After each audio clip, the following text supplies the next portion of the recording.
Good evening, everybody. Today, I have a very special guest with me, and I have been following her like a fan everywhere on YouTube, on Facebook, on LinkedIn. तो मैंने सोचा अपने पास बिठा के उनसे सामने वार्तालाप की जाए ताकि हमारे दर्शकों को, टीचर्स को, पेरेंट्स को भी उनके अनुभव से हम उनकी बातों से सीख सकें. So I have with me Dr. Sapna Agrawal, Director Edge Academy Kota. She is a founder at I Big Wonder on YouTube. उनको follow करना बिल्कुल मत भूलिएगा. She is an international speaker and is the recipient of multiple awards during her 22 years of renowned career.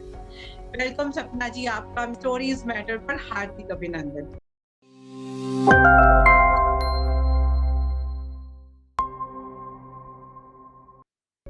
Thank you Indu ji. In fact जब आपने कहा मुझे follow करते हो, शायद हम एक दूसरे को फॉलो करते हैं. I also follow you on all social media platforms, even on your YouTube channel. Video से मुझे बहुत प्रेरणा मिलती है. मुझे लगता है कि हम एक दूसरे से हमेशा बहुत सीखने को मिलता है. तो चलिए आप थोड़ा सा पहले अपने बारे में बताइए, आप कैसे आजकल क्या कर रही हैं? मतलब बहुत बड़ी सी कहानी को छोटे से नटशेल में करते हैं क्योंकि स्टोरीज मैटर है ना, थोड़ी सी अपनी स्टोरी सुनानी जरूरी होती है. बता सकती हूँ, right. So I come basically from a very simple family.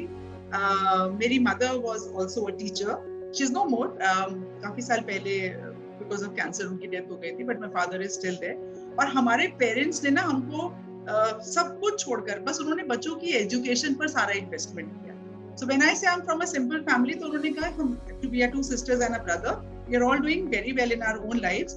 And then I got married to an army officer. और यहाँ से तो पूरी कहानी बदल गई जिंदगी की कि because he is the first person who is wearing a uniform हमारी फैमिली के अंदर.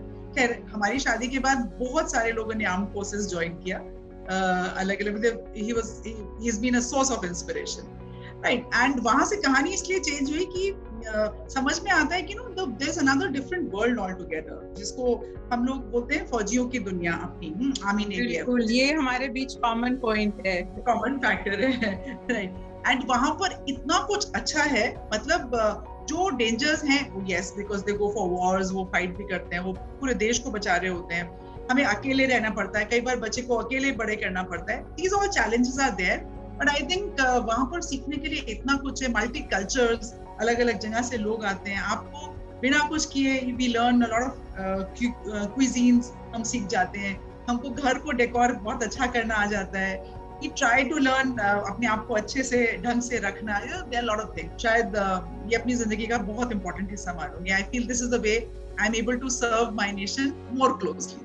कर तो सभी रहे हैं अपने अपने हिसाब से. तो ऐसी छोटी सी एक कहानी. और now I am in the field of education for quite some time, more than 2 decades. और right from being a teacher, school administrator, and now we have our own academy. आज मैं यहाँ पर अपनी एकेडमी में बैठी हूँ. And both me and my husband, we are like he started it in 2010. I joined him full time in 2019. उससे पहले मैं I was serving as a school principal and also as vice president academics with one of the multinational. So that is it.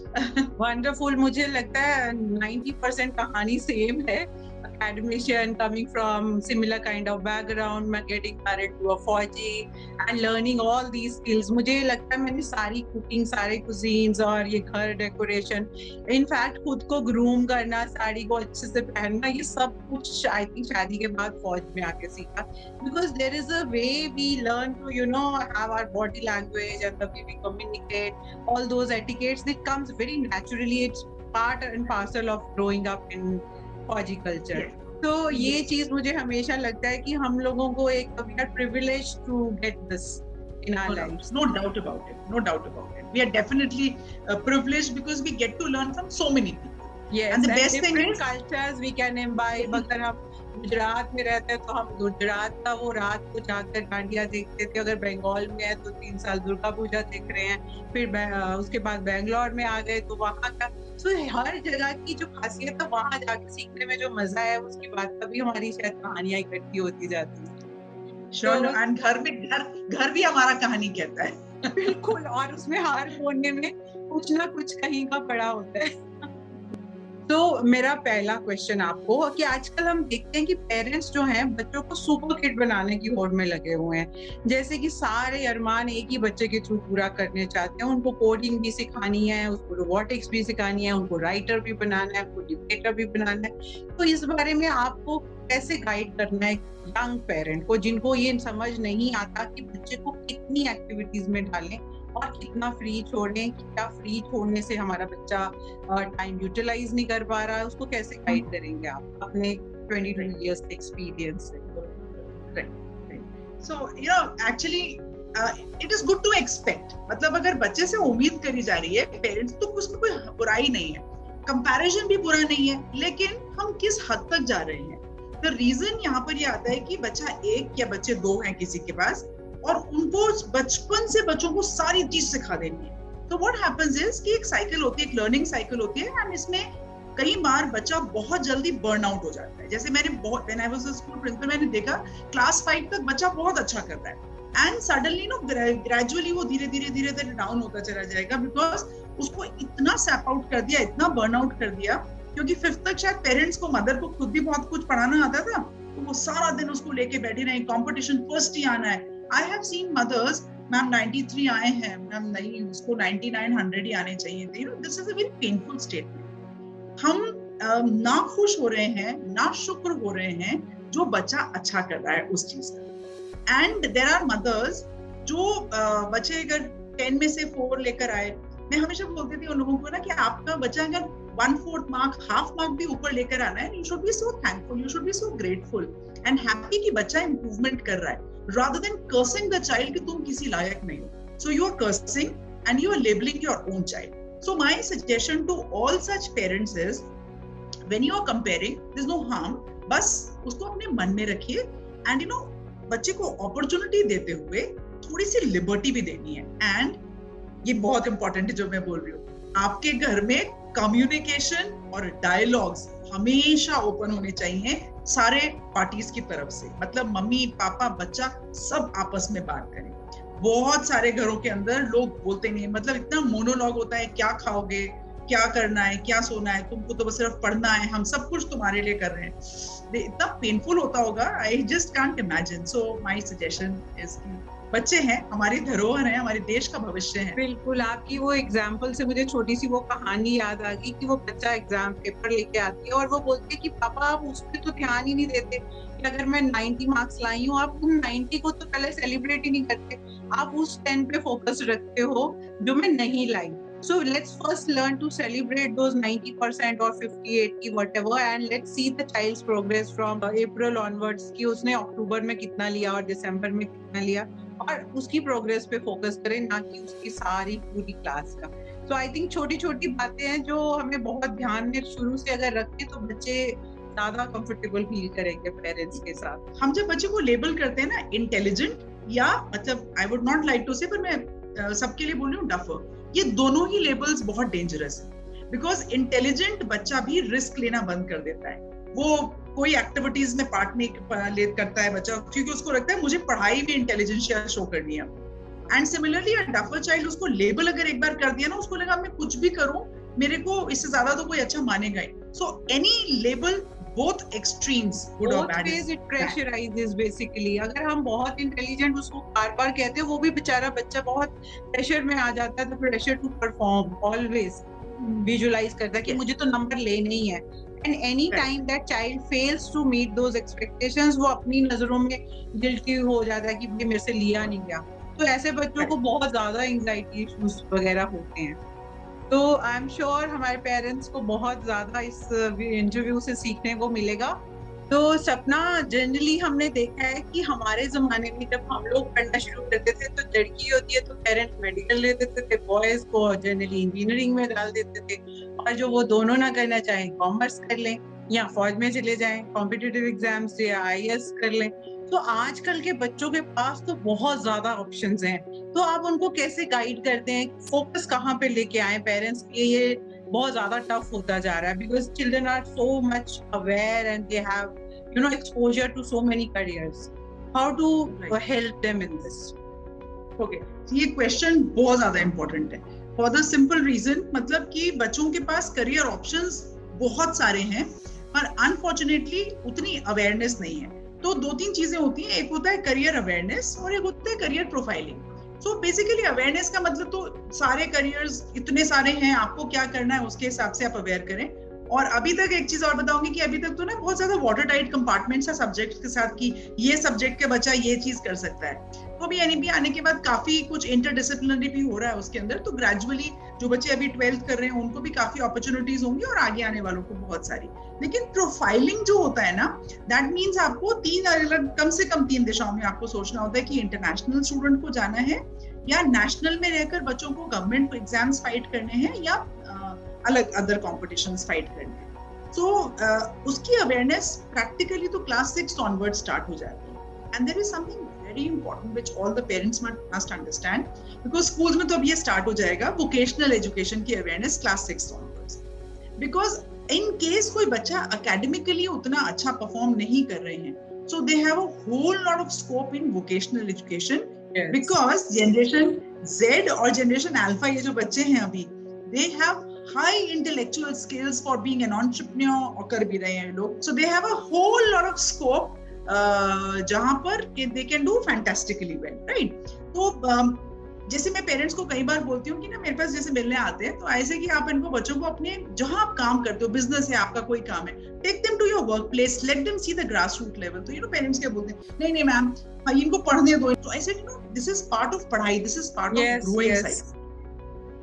That brings me to a very important, आपकी इस बात से मुझे, कि हमारे स्कूल्स में ना फाइनेंशियल मैनेजमेंट सिखाते ही नहीं है शुरू से। हमें बच्चों को अवेयरनेस ही नहीं, तुम्हें क्या करना है, तुम्हारे को सब चीजें अवेलेबल है ना, तो वो बच्चे को पता ही नहीं, तभी उनको उस चीज की कीमत भी नहीं है कि अगर वो एक पेंसिल बॉक्स भी खरीदते हैं या स्कूल बैग लाते हैं, छोटे होते और बड़े होके जो भी सामान लेते हैं, लेट देम आल्सो अंडरस्टैंड कि उसकी कॉस्ट क्या है। सो financially how they will know that they will have this kind of lifestyle. मुझे लगता है ये चीजें शुरू से हमें ये इनकलकेट करनी चाहिए, part and parcel of our curriculum, where they are exposed to all these things. और सेकंड पार्ट जो अभी आप बोल रही थी, उसमें मुझे याद है कथा में वो 4th स्टैंडर्ड ऑनवर्ड्स जैसे अगर आपको ये सिखाएंगे, like they will be taken to kitchen, अगर आपको उसमें शेफ बनने में इंटरेस्ट है, या आपको कुछ फूड रिलेटेड कुछ करना है, या इलेक्ट्रिशियन, मतलब डिफरेंट स्किल्स में एक्सपोज करते थे बच्चे को,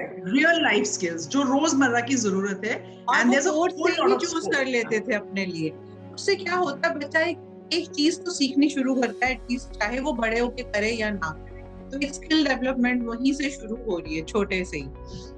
correct, it's very very important, because finally real life में ये स्किल्स बहुत ज्यादा काम आ रही हैं। शायद हमने पढ़ाई जो भी मर्जी करी हो, पर आज हम जो कर रहे हैं, like even for me, I am a science pass out, chemistry pass out, पर मुझे जो स्कैफोल्ड करते हैं, शायद मेरी लैंग्वेज स्किल्स ज्यादा स्कैफोल्डिंग करते हैं मेरे को, मेरे जो शायद कॉन्फिडेंस या पब्लिक स्पीकिंग का जो, तो हमको क्या चीज लाइफ में हेल्प करे, बिल्कुल कब काम आ जाए और हमारा बेसिकली करियर किस दिशा में चल पड़े।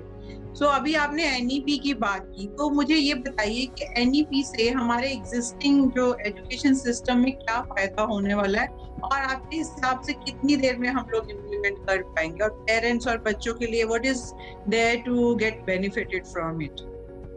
ओके, आई थिंक ये जो आपका क्वेश्चन है, सारे लोग ये सवाल पूछ रहे हैं, बहुत सारे लोग, पर मैं बहुत, क्योंकि मैंने आपको बहुत एनईपी पे वो देखा है, तो मैंने सोचा आपको ये सवाल करना जरूरी है। राइट। सी, एनईपी का ये सेकेंड ईयर ऑफ इम्प्लीमेंटेशन चल रहा है, और लॉट ऑफ स्कूल्स एक्चुअली वो एनईपी एक्टिविटीज कर रहे हैं, उनको डॉक्यूमेंट नहीं करना आता है। So the challenge is not कि वो इम्प्लीमेंटेशन, तो हमारे को इम्प्लीमेंटेशन के साथ डॉक्यूमेंटेशन करना और उसकी प्रेजेंटेशन करना भी आना चाहिए। एक तो नंबर 1 ये हो गया।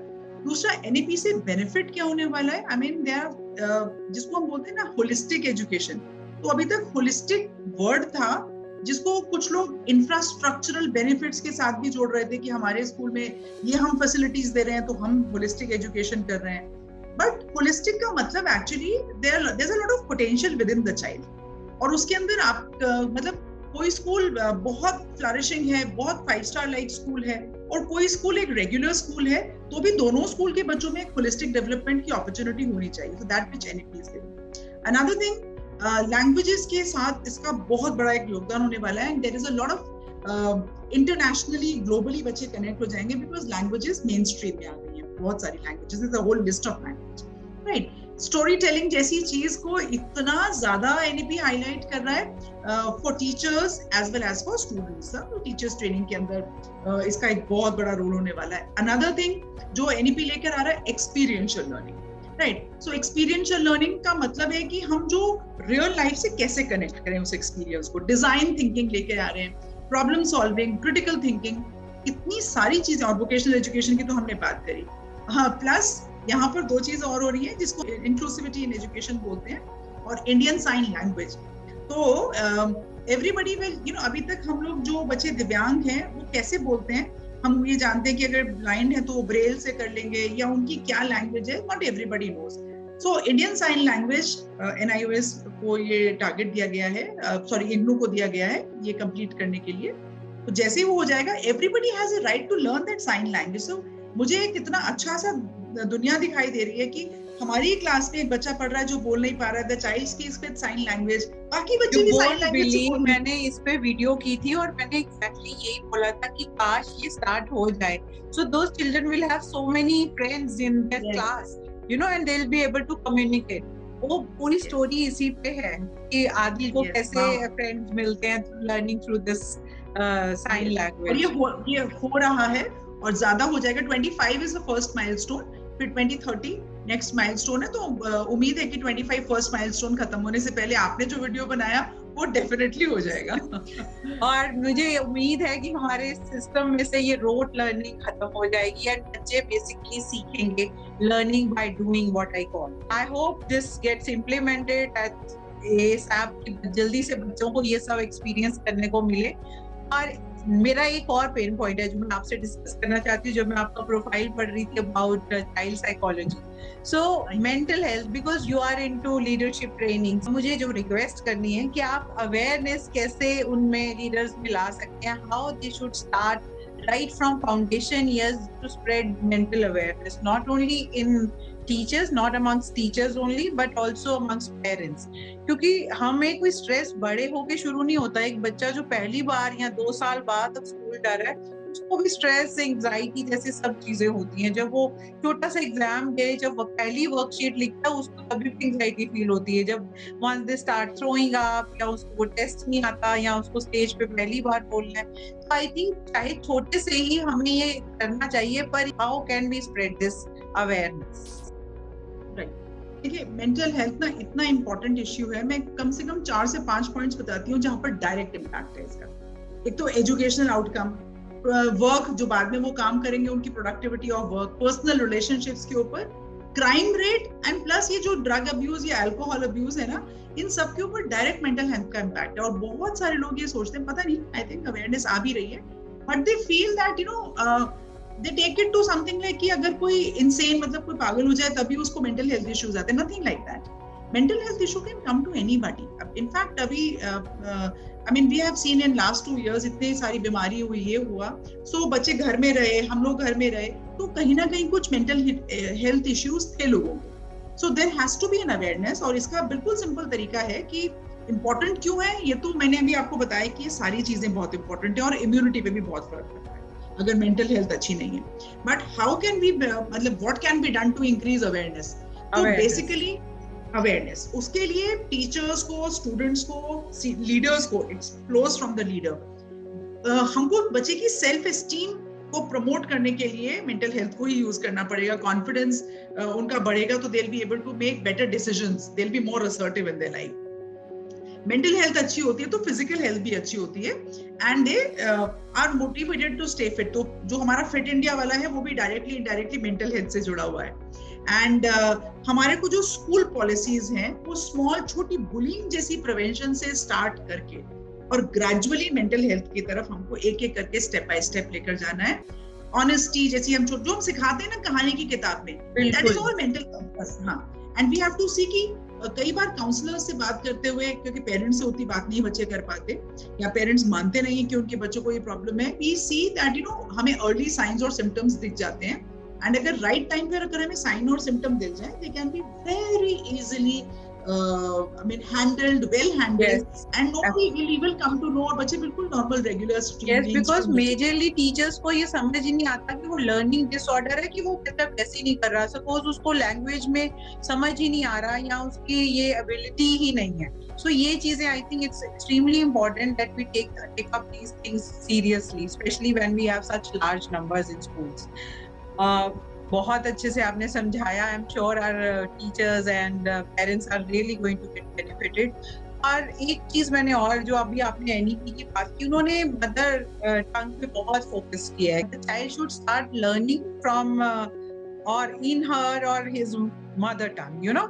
तो वहां पे आजकल के पेरेंट्स को जो ये लगता है, नहीं सिर्फ अंग्रेजी की तरफ फोकस देना है, और चाहे मेरे बच्चे को समझ आए या ना आए, पर सीखे वो बोले सिर्फ अंग्रेजी। तो इसके बारे में आपकी क्या राय है? बिकॉज मुझे कहानी हमेशा हिंदी में सुना के मजा आता है। हाँ, मतलब वो तो मजा ही आता है, सबको सुनने में मजा आएगा। इसके लिए एक वन लाइनर है बिल्कुल, you know, the child has a right to understand in the language which the child understands. और बच्चा कौन सी भाषा समझेगा? जो उसके आसपास बोली जाएगी। पेरेंट्स को और एजुकेटर्स को पता नहीं क्यों कंफ्यूजन हुआ। NEP never talks about medium. आप कोई भी मीडियम रख सकते हैं। The medium can be English medium, any medium, whatever the medium is.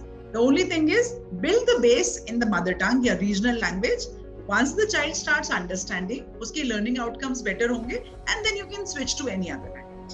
Yes. Right? उसको हम भी अगर आज कोई foreign language सीखते हैं तो हम इसलिए जल्दी सीख पाएंगे because we have a good base हमारी अपनी languages का. So it's as simple as that. So people, those who can speak their own mother tongue या regional language good, they can acquire any other language very fast. Oh. So, then learning different languages of course will add on to their profile, which will help them become better intelligent students. और थोड़ा बड़े होके भी हो सकता है fourth onwards, but initially we don't need to be so, you know, hyper or paranoid about teaching only English. So सपना, आपके साथ बात करके बहुत अच्छा लगा। मुझे खुद को लग रहा है कि मेरी नॉलेज बढ़ती जा रही है। एक आप लास्ट मैसेज हमारे पेरेंट्स के लिए और टीचर्स के लिए क्या देना चाहेंगे? मुझसे जब कई बार लोग बोलते हैं ना कि इन बच्चों को अपने भविष्य की चिंता नहीं है, आई डिसएग्री।